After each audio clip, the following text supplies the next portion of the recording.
Fala, oitavo ano, beleza? Gente, estou passando aqui rapidinho só para fazer alguns comentários com vocês sobre esses outros exercícios que eu passei para vocês estudarem para a nossa V2, beleza? Eu não vou ditar resposta, até porque o gabarito já está no plural não, perdão, no Classroom, então eu vou literalmente só fazer comentários sobre cada uma das 8 questões que eu coloquei lá para vocês. Beleza? Ó, se eu olhar para o lado é porque eu escrevi algumas coisas para eu ir orientando aqui meu pensamento para não falar nem de mais e nem de menos. Show? Ó, questão de número 1 fala o seguinte: por que as grandes navegações são tidas como a primeira fase da globalização? Pessoal, globalização é esse fenômeno que a gente estudou em sala que vai conectar povos, né, que vai aumentar as trocas, os fluxos entre povos, seja de produtos, seja de informações, enfim. A primeira fase da globalização, nós convencionamos que são as grandes navegações. Por quê? Porque a partir daquele momento que o sistema mundo como a gente conhece, presta atenção em mim, que o sistema mundo como a gente conhece atualmente, ele começa a se formar. Vamos lembrar, os europeus vão colonizar a humanidade. Né? Eles vão colonizar a América, eles vão colonizar a África, eles vão colonizar a Ásia, eles vão colonizar a Oceania.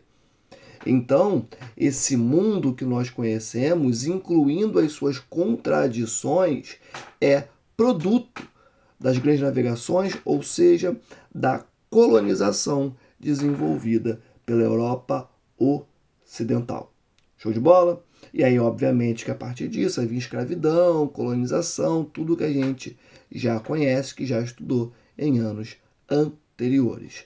Show de bola? Então, as grandes navegações são tidas como a primeira fase da globalização, porque é a partir delas que nós vamos ter a construção do sistema mundo como nós conhecemos atualmente. Show de bola? Inclusive aí começa, né, a própria divisão entre metrópole e colônias, e as antigas metrópoles hoje são os países desenvolvidos e as antigas colônias hoje são os países subdesenvolvidos, claro, com algumas exceções aí.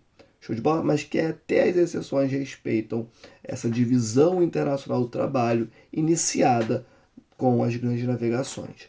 Show? Bacana. Inclusive, só para concluir o comentário dessa primeira questão, as grandes navegações, elas são conhecidas nessa fase das grandes navegações, essa primeira fase da globalização, ela é conhecida como acumulação primitiva de capital. Olha o nome, primitiva, já dá a ideia de que é o início, né? É o primórdio de um sistema de algo, beleza? É o acúmulo de capital, né? De grana, vamos simplificar dessa forma, que depois foi necessário para a construção, foi utilizada para a construção das indústrias lá no século XVIII. Show de bola? 2. De que maneira o consumismo afeta o meio ambiente? Pessoal, olha só, não existe mágica, né? Não existe almoço grátis. Quando você olha para o padrão de consumo das sociedades capitalistas, é um consumo bastante significativo, né? É aquela lógica de que aquilo que era novo rapidamente se torna velho. Então eu tenho um novo Xiaomi, eu tenho um novo Samsung, eu tenho um novo iPhone. Depois de 6, 8 meses, lançam um modelo atualizado e eu quero um novo modelo. Eu não quero me manter com o meu antigo, mesmo que o antigo supra completamente as minhas necessidades. Vamos lembrar?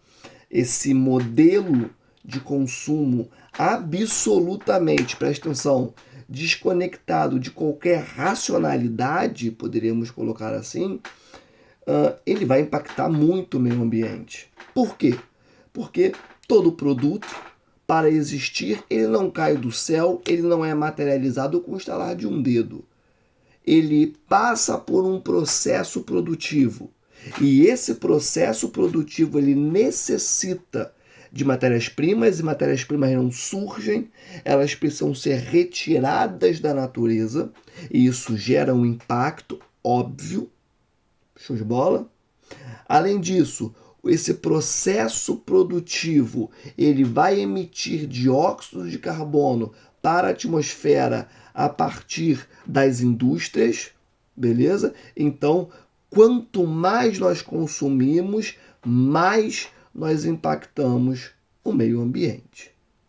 Show de bola? Com resíduos, com poluição da atmosfera, poluição de rios, lagos, o próprio solo, né? Então, a geração de energia, né?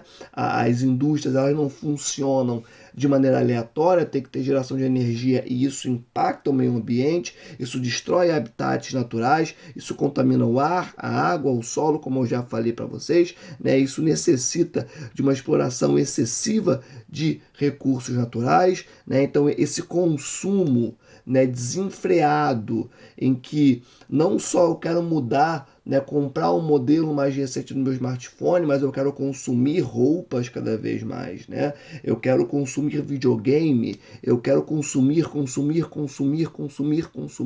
uma série de produtos sem fim. É óbvio que isso vai impactar o meio ambiente, isso é evidente. Show de bola? 3. Defina desenvolvimento sustentável, destacando quando esse conceito foi proposto. Pessoal, e aqui, tanto a 3 quanto a 4, vamos falar de um tema que nós tocamos em sala de aula, mas eu não aprofundei. E eu quero aprofundar agora aqui nesse vídeo com vocês e prestem muita atenção. Show de bola? Pausem esse vídeo, coloquem mais lento. Eu preciso que vocês anotem no seu caderno cada uma dessas conferências do meio ambiente que eu vou falar para vocês, que são as mais importantes. Show de bola? Vocês precisam ter isso no caderno. Show? Então, antes de eu comentar propriamente dito sobre a número 3, eu vou fazer aqui uma recapitulação, vou trocar uma ideia com vocês sobre as conferências do meio ambiente. Show? A primeira conferência do meio ambiente que eu quero trazer para vocês é a Conferência de Estocolmo de 1972. Presta atenção em mim. Por que eu marco a Conferência de Estocolmo de 72? Porque até aquele momento nós não tínhamos muitos debates no meio científico, principalmente envolvendo governos, envolvendo empresários, inclusive, pensando, né, no impacto da atividade produtiva sobre a natureza.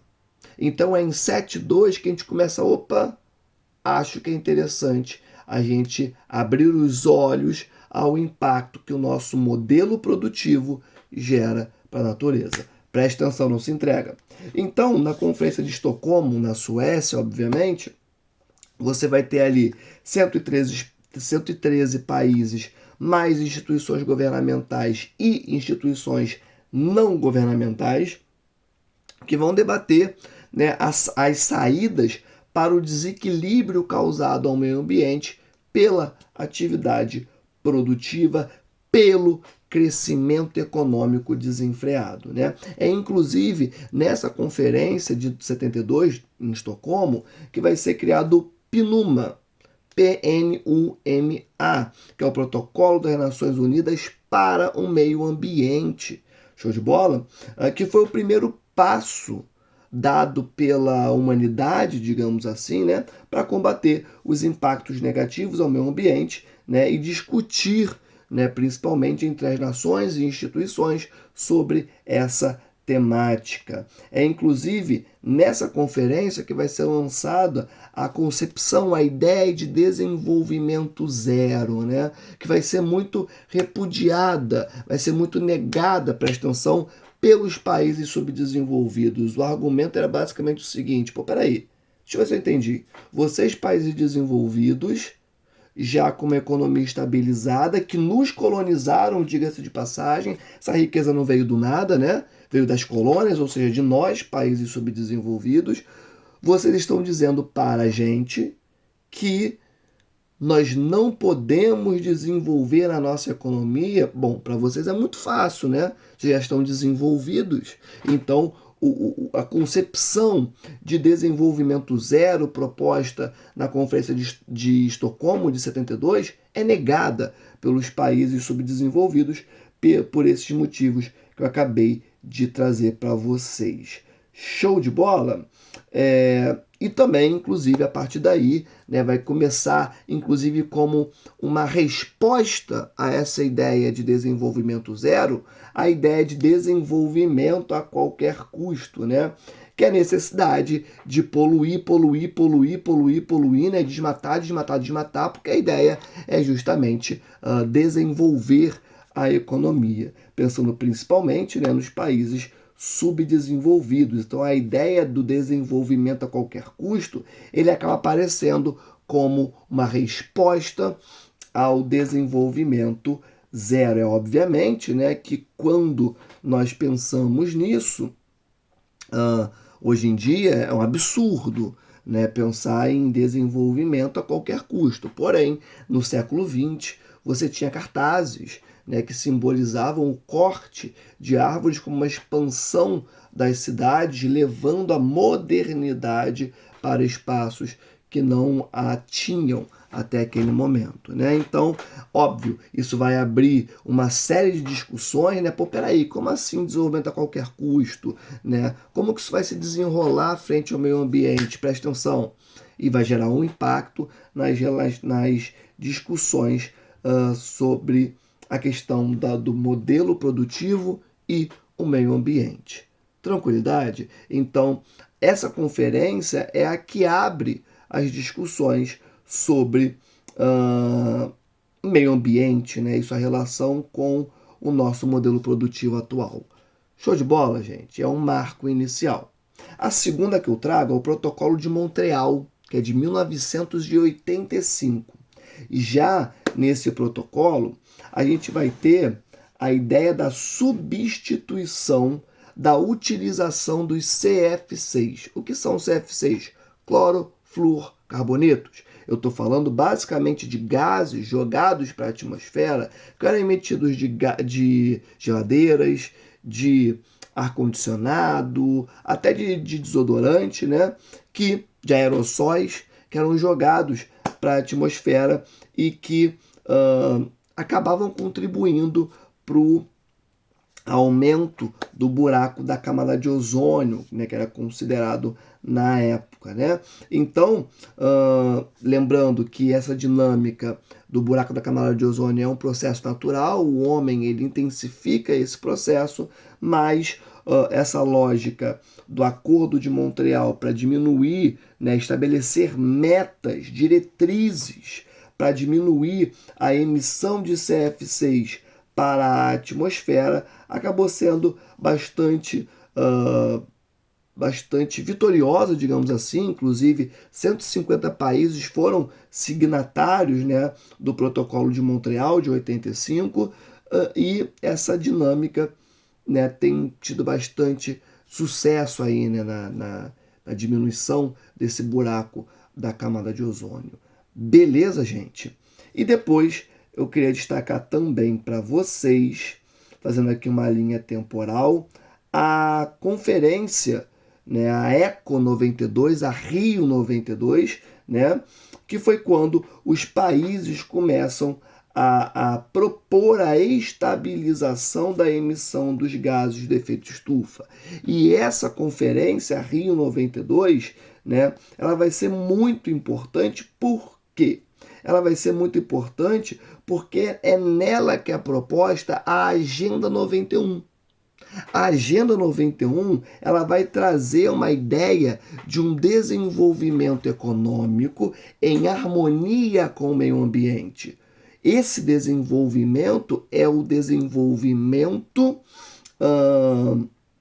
é a ideia do desenvolvimento sustentável. Olha esse nome, desenvolvimento sustentável. É um desenvolvimento econômico em harmonia com o meio ambiente, tá? Então, a Rio 92, ou a Eco 92, que foi realizada no Brasil, no Rio de Janeiro, tá? O próprio nome já deixa isso muito evidente, né?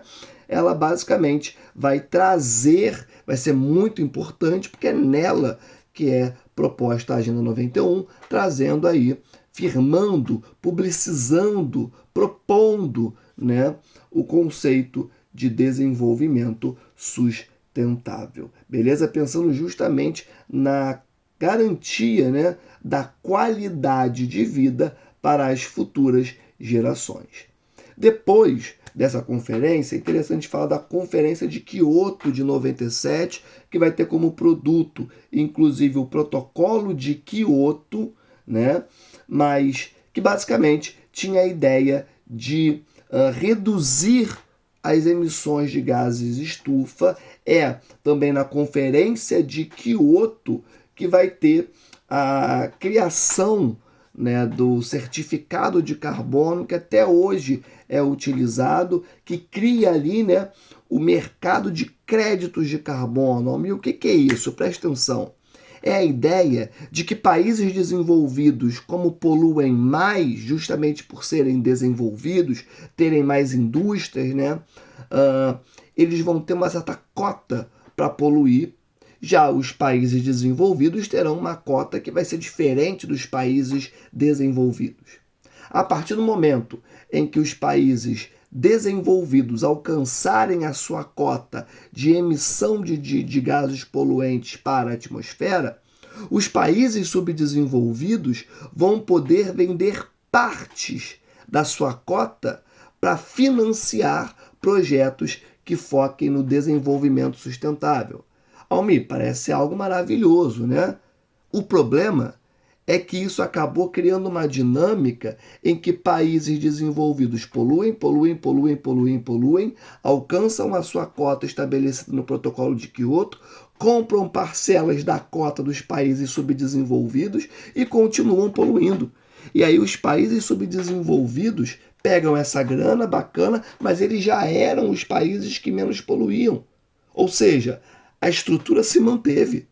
Aqueles que poluíam menos continuaram poluindo menos, pegando essa grana e investindo em projetos de redução do desmatamento, por exemplo, e os países desenvolvidos que já poluíam muito continuaram poluindo e agora com o argumento de que estavam comprando, né, certificados de carbono, esses pedacinhos da cota estabelecida no Protocolo de Kyoto para os países subdesenvolvidos, né? Então, meio contraditório isso, né? Meio muito contraditório isso, mas até hoje esse mercado de carbono existe, inclusive qualquer pessoa pode comprar ações desse mercado na bolsa, tá? Presta atenção, não se entrega, vem comigo.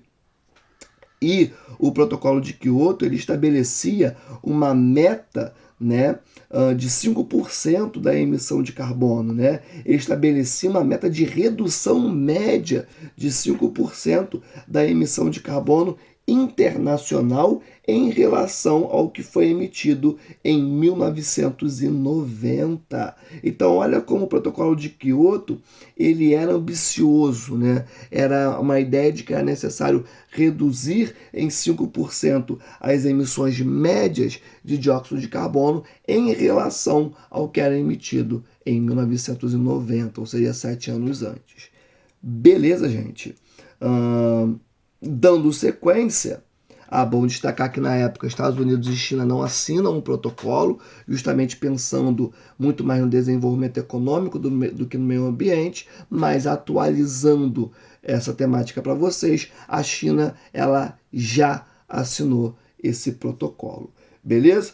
Depois a gente vai ter a Conferência de Nova Delhi, em 2002, que vai ser conhecida como Rio+10. Pô, mas peraí. O bagulho é em Nova Delhi, que eu sei que é na Índia. Por que o nome é Rio+10? Porque foram 10 anos após a Rio92. Show de bola? Nova Delhi, a Conferência de Nova Delhi vai ser em 2002, 10 anos após a Conferência do Rio92, ECO 92. Por isso, Rio+10 é uma homenagem à conferência que aconteceu 10 anos antes, tá? nessa conferência vai ser proposto, né, o aumento do uso de fontes renováveis. Percebam como tudo que a gente fala em sala de aula com vocês, né, fontes renováveis, geração de energia, desenvolvimento sustentável, não foram conceitos, propostas que surgiram do nada, né? Tem todo um processo histórico, várias conferências, inclusive mais conferências do que as que eu estou trazendo para vocês aqui agora, tá?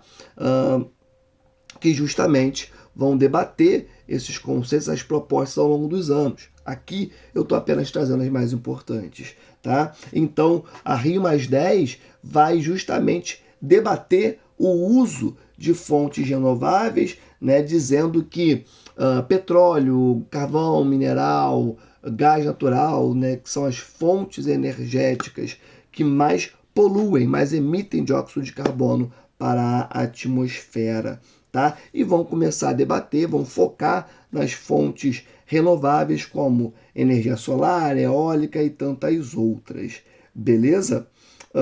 E aí a gente vai ter a Rio+20, que de fato agora foi no Brasil, né? E aí vai ser em 2012, Rio+20, 20 anos depois, beleza? Vai ser em 2012 no Brasil, né? E que vai propor, né? Os países voltam ao Rio de Janeiro para renovar os seus compromissos, né, estabelecidos na conferência anterior com o desenvolvimento sustentável, pensando nesse momento de uma maneira mais atualizada, contextualizada, né, pensando na mudança da matriz energética. Então a Rio+20, que acontece em 2012 no Rio de Janeiro, aqui no Brasil, ela vai ser uma conferência em que os países vão renovar os seus compromissos com o desenvolvimento sustentável, com, inclusive, geração de energia por fontes alternativas. Beleza, gente? E aí, para concluir essas conferências do meio ambiente, né, é importante destacar aqui o Acordo de Paris, que em 2015, talvez um dos acordos mais importantes que aconteceram nos últimos anos, são 196 países signatários, né? E aí tem uma parada que é muito interessante. A proposta do Acordo de Paris era manter a temperatura global, né, numa média abaixo de 1,5 graus Celsius em relação ao período pré-industrial. Então a lógica é a seguinte: a temperatura do mundo antes da industrialização era X. Nós temos que manter a temperatura do planeta no presente até no máximo 1,5 graus Celsius superior a essa temperatura X, que, lembrando, era a temperatura do mundo no período pré-industrial. Então vou repetir. A ideia era a seguinte: no Acordo de Paris, precisamos manter a temperatura do planeta em, no máximo, 1,5 graus Celsius acima da temperatura do planeta do período pré-industrial. Do contrário, vai dar ruim no futuro, beleza? Presta atenção, esse é o principal ponto do Acordo de Paris, que é um acordo histórico, porque é um acordo que a gente fala, gente, ou a gente faz isso, ou o futuro será complicado, tá? E atualizando esse tema para vocês, a gente vai alcançar 1,5 graus Celsius acima da temperatura anterior ao período industrial daqui a 6 anos. Né? Então, assim, falhamos miseravelmente. Beleza? Os países cada vez mais, ao invés de investir em políticas de desenvolvimento sustentável, renovação da matriz energética, né? A própria ideia da redução da desigualdade social, enfim, estão fazendo o inverso. Isso gera uma série de crises, né? Enfim, agora nós podemos voltar para a questão 3. Preste atenção em mim. Lembrando, todas essas conferências precisam estar no seu caderno anotadas. Pausa o vídeo, coloca mais lentamente, beleza? Mas anota isso, fica a dica. Show? Vamos ler a 3 de novo. Defina desenvolvimento sustentável, destacando quando esse conceito foi proposto. Agora fica muito fácil para a gente, né? Cara, desenvolvimento sustentável é um conceito que foca em conciliar desenvolvimento econômico com desenvolvimento social e preservação ambiental. Isso é fundamental, tá, gente? Não existe desenvolvimento sustentável com miséria no mundo. Show? Desenvolvimento sustentável, ele é um conceito que gira em torno de 3 categorias: desenvolvimento econômico, social e preservação ambiental. Show? Quando que ele foi proposto? Cara, ele foi proposto na Rio 92, né, na Agenda 21, como a gente acabou de conversar. Quais os objetivos do protocolo de Kyoto? Já conversamos aqui também, né? A intenção era reduzir as emissões de gases estufa, né? E, inclusive, estabelecendo metas para essa redução e criando, inclusive, o mercado, né, de carbono, as cotas de carbono. Beleza? 5. Quais infraestruturas são fundamentais para a intensificação das trocas comerciais globais? Cara, basicamente, infraestruturas de transporte e de comunicação. Show? 6. O que é balança comercial, pessoal? É basicamente uma relação entre o quanto que o país vende e o quanto que o país compra. Se um país compra, ou seja, importa mais do que vende, ou seja, exporta, ele tem uma balança comercial deficitária, ou seja, não é algo positivo. Ele está gastando mais do que ganhando. Agora, quando ele exporta mais do que importa, a sua balança comercial está superavitária, ou seja, ele está ganhando mais dinheiro do que gastando. Show de bola? 7. Comente sobre FMI, Fundo Monetário Internacional, e Banco Mundial. Pessoal, FMI é uma instituição financeira, né, multilateral, ou seja, vai emprestar dinheiro para todos os países, né, do mundo que forem signatários, né, do acordo que vai criar o FMI e Banco Mundial, que eu não vou entrar muito a fundo nesse processo de criação dessas duas instituições, não. Presta atenção. O FMI, ele é uma instituição financeira que foca em emprestar dinheiro, presta atenção que isso é importante, emprestar dinheiro, grana, para países subdesenvolvidos. Por quê? Porque o FMI tem a intenção de manter o sistema internacional, né, o sistema financeiro internacional estável. Se tem países muito pobres, eles não conseguem comprar, eles não conseguem executar os pagamentos necessários. E aí o sistema internacional financeiro fica mal das pernas. Então o FMI, presta atenção, tem a função de manter o sistema financeiro internacional estável. Como que ele faz isso? Emprestando dinheiro para países subdesenvolvidos. Ponto. E o Banco Mundial, ele tem a intenção de acabar com a desigualdade. Melhor, o Banco Mundial tem a intenção de acabar com a pobreza no mundo. Como que ele faz isso? Emprestando dinheiro para que países subdesenvolvidos possam pegar essa grana e investir em infraestrutura, ou seja, indústria, educação, geração de tecnologia, geração de emprego, beleza? Inclusive, o Banco Mundial também fornece ajuda técnica, fornece técnicos, mão de obra qualificada para os países. Show? Almin, então FMI e Banco Mundial são maravilhosos. Calma. Eles fazem tudo isso? Sim, só que eles pedem algo em troca. Quando você pega dinheiro emprestado com o FMI e com o Banco Mundial, eles vão te dar isso tudo. Só que eles vão falar assim, olha só, Brasil, te emprestei essa grana, né? Te forneci mão de obra qualificada, assistência técnica, não foi? Bacana. Você construiu um monte de coisa aí, não foi? Beleza. Eu quero meu dinheiro de volta. Como?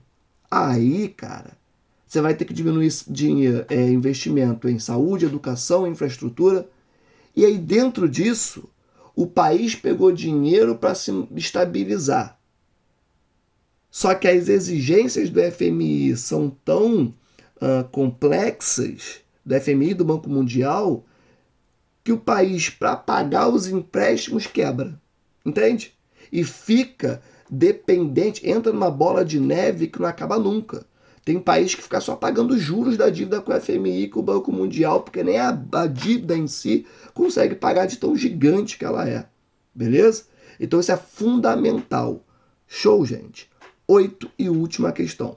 Quais produtos o Brasil mais importa? Pessoal, tranquilidade. São basicamente combustíveis, tá? Máquinas e equipamentos de mais tecnologia. Show? Pessoal, fiz uns comentários que queria trazer para vocês. Espero que vocês consigam mandar super bem nos seus estudos. Esse vídeo é fundamental, tá? Beijo no coração, boa prova, fui!